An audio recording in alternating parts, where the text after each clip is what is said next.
मी विधान परिषदमध्ये 2 वर्ष आलो, 12 वर्ष विधान परिषद होतो आणि आता नवीन जे आता सध्या चालू आहे त्यामध्ये मला विधान परिषदमध्ये जाण्यामध्ये अजिबात इंटरेस्ट नाही. ना मी कधी सीट मागितली आणि मागणार नाही. मी अमरावती विधानसभा लढल्याशिवाय राहणार नाही, प्रामुख्याने ठिकाणी सांगतो आहे. कारण काँग्रेसने ज्या पद्धतीने या ठिकाणी मायनॉरिटीचं राजकारण केलं, त्या जवळपास 1,25,000 मुस्लिमांचे या ठिकाणी मतं आहेत. या काँग्रेसने मुस्लिमांना इथे या ठिकाणी निवडणुकीमध्ये सीट दिली पाहिजे हे असं मला वाटतं.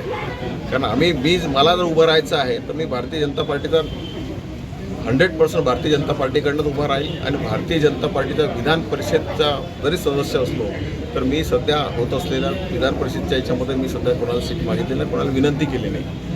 कारण मला जर लढायचं असेल तर मी अमरावती विधानसभा लढेल, नाही तर माझी येणाऱ्या टाईममध्ये जे की विधान परिषद आहे ते राहणं कायमच आहे.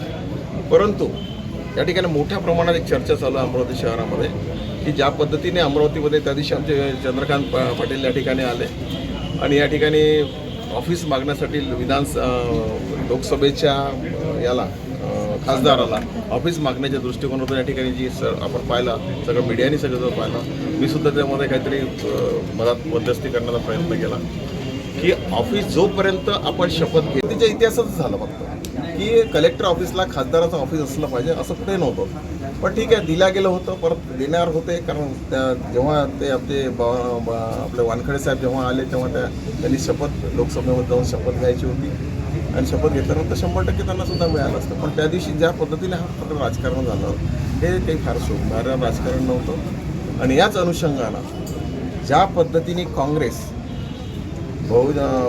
मायनॉरिटीवरती राजकारण करते त्याप्रमाणे मायनॉरिटीला काँग्रेसने सीट दिली पाहिजे आणि मायनॉरिटीला मोठ्या प्रमाणात त्यांनी प्रोटेक्ट केलं पाहिजे असं मला वाटते. त्यांनी एक मुस्लिमांची सीट या ठिकाणी उभी करावी आणि त्या सगळ्या मुस्लिमांना, कारण माझा दावा आहे काँग्रेसने जर त्यांना सीट दिली तर 100% मुस्लिमांची सीट या ठिकाणी निवडून येऊ शकते.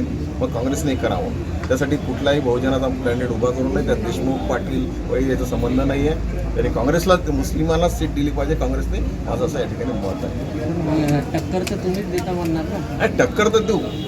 टक्कर तर कसं आहे, टक्कर 100% देऊ. कारण भारतीय जनता पार्टीचा कार्यकर्ता पदाधिकारी हा इतका सक्षम आहे की प्रत्येक बूथवरती प्रत्येक ठिकाणी आमचं काम आहे. आम्हाला माहिती आहे की जर तुम्ही जर आम्हाला विचारलं कुठल्या मोहल्ल्यामध्ये कुठल्या इथे काय झालं असेल तर आम्हाला इमिजिएटली जी यंत्रणा तुमच्याजवळ नाही, जी यंत्रणा पोलीस विभागाजवळ नाही, ती यंत्रणा भारतीय जनता पार्टीजवळ आहे. कोणाच्या घरी काही जरी झालं असेल विधानसभेमध्ये जवळपास 8 सीटा अमरावती विधानसभेमध्ये येतात. आपलं वर्धा काढलं तर 6 येतात विधानसभा अमरावतीमध्ये. आम्हाला 100% सगळ्या विधानसभा भारतीय जनता पार्टीच्या वेळेस राहील अशी आम्हाला सुद्धा खात्री आहे याच्याबद्दल.